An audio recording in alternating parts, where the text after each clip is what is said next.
Welcome back to Studio 5. So not many women, would describe themselves as hot. But we found one Utah mom who openly admits it based on her unique definition of the word. Leta Greene says she is hot, and here's how she discovered her inner hotness. My grandma used to tell me that nobody would love me, and that in her idea, preparing me for the future that would be mine and lower my expectations. I was in a bicycle accident when I was 9 years old, and I flew 30 feet and landed on my face. And I knocked out my 3 front teeth. I thought, I'm ugly. And I had to change how I perceived me in order to put out a different message to society. And I started doing that through something I call vanity prayers. They're affirmations that when I'm getting dressed in the morning, instead of seeing what's missing, what's wrong, my acne, my wrinkle, if you're a little bit older, what's wrong with me, is seeing what's right about me. Do you like this? Whoa. Now the thing that when we're a kid that makes us maybe weird, it's kind of made me cool now. Everybody remembers Leta Greene because she's the makeup expert that doesn't have her teeth. There's 2 kinds of hotness. The kind of hotness that burns everything in its path, leaving want and destruction. That's the ability of women to entice and seduce. And there's the other kind of hotness that, because of the warmth that we put off, draws others close to us to feel of that security and protection and sustenance that we uniquely can provide. I'm hot because of what I choose to think, and it's not what I put on. This just is a symbol that I'm ready for today, that I was on purpose, on my plan of what I wanted. But this is not what defines me. Everybody deserves to know they're amazing because we're all different. And that's what makes us cool. That's what makes us hot. It is a message she is setting out to share with other women. Leta is a makeup artist and author of How to Channel Your Inner Hotness. She has identified 5 ways to tap into that inner heat, as she calls it, that she says draws people into you and your message. I think it's important to emphasize your definition because most women hear the word hot and we think of something that's sexual or shallow, but you really see it differently. Absolutely. And there's nothing wrong with being a hot mama and feeling good about who you are. It's not about perfection. And I throw that word out because it kind of makes people intrigued. What does that mean? And I am a hot mama, and I have the love of a good man, and I believe I deserve that. And by minimizing myself, what do I gain?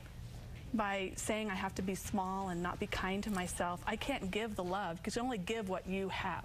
Go girl, go girl. You talk about this path that you walked literally to find this inner hotness that you now own so well, and it started, you say, with these vanity prayers. What is that exactly? Well, it started when I was 15, and I didn't know what an affirmation was, but basically they're an affirmation where instead of going to the mirror and saying I'm fat, I'm ugly, I have a zit, and looking at everything that's wrong with me, I go to the mirror instead and say I'm going to be awesome today. So how will that help us navigate the bumps down the road? Well, everyone's going to have bumps. Thinking you're not going to have bumps in the road is pretty naive. We're all going to have hard times. So each day I'm filling my emotional bucket that I'm going to give a lot throughout that day. But over weeks, months, years of doing that, when those bumps come, I have a reserve to tap. Instead of, oh, I would fail at that. I wouldn't be good at that. Oh, these little lines that we give ourselves, I'm giving myself, I'm awesome, I'm amazing. And it's not competing with Brooke's amazing or any other woman's amazing. You're looking eye to eye with your own self. So you're saying this out loud. I'll say it out loud, and sometimes I turn to my husband and I'm like, honey, how do you handle having such a hot wife? Oh boy. Yeah. But it's fine. And my kids, they see them being happy and loving about who they are, and they're kind to others. Is it a day-to-day thing? Like if you miss that vanity prayer in the morning, you feel it? Well, I think the reason I call it prayer is because I think it's something we need to do often. Okay. But yeah, for me, I feel like it kind of trips me up if I don't get there every day, but you know, you can make it up at any time. What do we do on those mornings, Leta, when we just don't feel positive? Looking in the mirror, if we were to do the vanity prayer practice and saying I'm hot just doesn't come out naturally or easily. How do we turn that type of day around? Well, I am not a morning person, so I wake up every morning like, oh, the day has begun. And we all have our long list of things that we need to do and responsibilities. But it's just, I've trained myself as a habit and recommend that the audience does that as well, that I say, okay, I'm going to talk myself into this good attitude. And by the time I walk out of that bathroom, like I said, this is a symbol of me being ready for today. Not just physically, but emotionally and mentally ready. Does the phrase fake it until you make it hold water in your world? No, I think we can just become it. I think that we focus on what's wrong with us, and we give that so much power, and we think we have to fake and cover that up, but really what's maybe wrong with us is really maybe a key to our genius, something special and unique about us. What do we do when those negative thoughts creep in, despite our optimistic attempts to kind of curb it the other way? When we start to hear those thoughts of self-doubt, which I think all women hear at one time or the other, what do you do in those moments? I think we hear them every day. I mean, that's as natural as having a hiccup or, you know, a runny nose. And just like our bodies, we learn how to deal with the snot. We put it in the disposal system, and we take care of other functions of our body. We have we have to train children how to do that, right?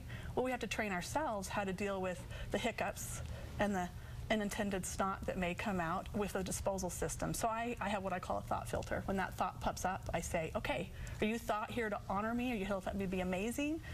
And if it's not, then I'm not going to let it take residence in my thought process and replace it with my vanity prayer of, I'm going to do great, I'm prepared, let's do it. So you're literally draining the negative thoughts away. Absolutely. What do you do? I like the idea of draining negative thoughts away. What do you do if other people are doing that for you? So in other words, draining people in your life who are maybe sucking that positive energy out from you. I think everybody has people like that that don't want them to be their best, maybe because of their own insecurities or inadequacies.